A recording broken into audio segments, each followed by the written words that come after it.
اللہ کے حبیب نے منع فرمایا، فرمایا کوئی اونچا اللہ اللہ نہ کرے، جب کوئی نماز پڑھ رہا ہو سو رہا ہو تو اس کے سامنے اونچا ذکر نہ کرو۔ کہتے میں ایک دن اونچا اونچا ذکر کر رہا تھا، اونچا اونچا میں ذکر کر رہا تھا، کیونکہ عشق لگا سی کھیڈاں کھیڈ دی نوں تے مینوں کھیڈاں بھل گئیاں، میں کجل پایا سی یار دے ویکھنے نوں، پھر او دی یاد وچ روندیاں ہی ڈل گئیاں، حیدر شاہ اس گلی کدے نہ رول دی، پر ہن تے رول گئیاں۔ کہتے میں اونچا ذکر کر رہا تھا تو حضرت عمر فاروق رضی اللہ تعالیٰ عنہ نے ڈانٹ دیا، فرمایا تجھے نہیں پتا حضور نے منع کیا؟ تو عمر نے ڈانٹا تو میں چھپ کے بیٹھ گیا کونے میں۔ حضور آئے نا نماز پڑھانے تو محبوب نے پتہ کیا وہ عبداللہ کدھر ہے؟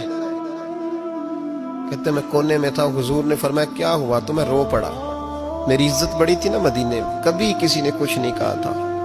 نبی کریم نے فرمایا کیا ہوا؟ عرض کی حضور کچھ نہیں۔ پھر بھی بتاؤ؟ کہتے میں رو پڑا، میں نے کہا یا رسول اللہ میری غلطی تھی تو سیدنا فاروق اعظم نے ڈانٹ دیا ہے۔ فرمایا ہوا کیا؟ یا رسول اللہ میں اونچا ذکر کر رہا تھا، اور بات بھی ٹھیک ہے، کچھ لوگ قریب نماز پڑھ رہے تھے، حضرت عمر نے منع کیا، نبی کریم علیہ السلام نے فرمایا بلاؤ نہ ذرا عمر کو، خود قانون حضور نے بنایا ہے کہ اونچا ذکر نہ کرے جب کوئی نماز پڑھ رہا، بلاؤ نہ عمر کو۔ جناب عمر آئے تو حضور نے فرمایا عمر میرے عبداللہ کو کوئی نہ ڈانٹے، کسی ان پڑھ سے، کسی دیہاتی سے، کسی بھولے سے انداز دیکھے حضور کا، اسے کوئی نہ ڈانٹے۔ پھر حضور نے فرمایا تمہیں پتہ ہے یہ میرے لیے کتنی تکلیفیں برداشت کر کے آیا؟ صحابہ فرماتے ہیں یہ خوش نصیب ہے جس کی روح بھی محبوب کے ہاتھوں میں نکلی۔ اور جب جنازہ اٹھا تو حضور کی داڑھی سے ہم نے آنسوؤں کے قطرے ٹپکتے دیکھے۔ مدینے میں رواج تھا کہ قبر میں قریبی عزیز اتارا کرتے تھے، پر ان کا تو مدینے میں رشتہ دار ہی کوئی نہیں تھا۔ حضرت عمر فاروق اور جناب ابو بکر صدیق کہنے لگے ہم قبر میں اتارتے ہیں۔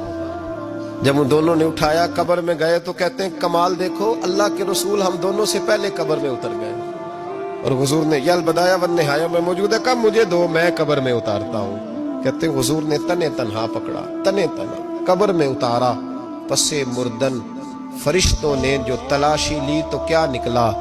فقط ایک دل کے گوشے سے خیال مصطفیٰ نکلا۔ نبی کریم علیہ السلام نے قبر میں رکھا اور ساتھ فرمایا اے اللہ میں آج شام تک اس سے راضی تھا، تو بھی اپنے کرم سے اس سے راضی ہو جا۔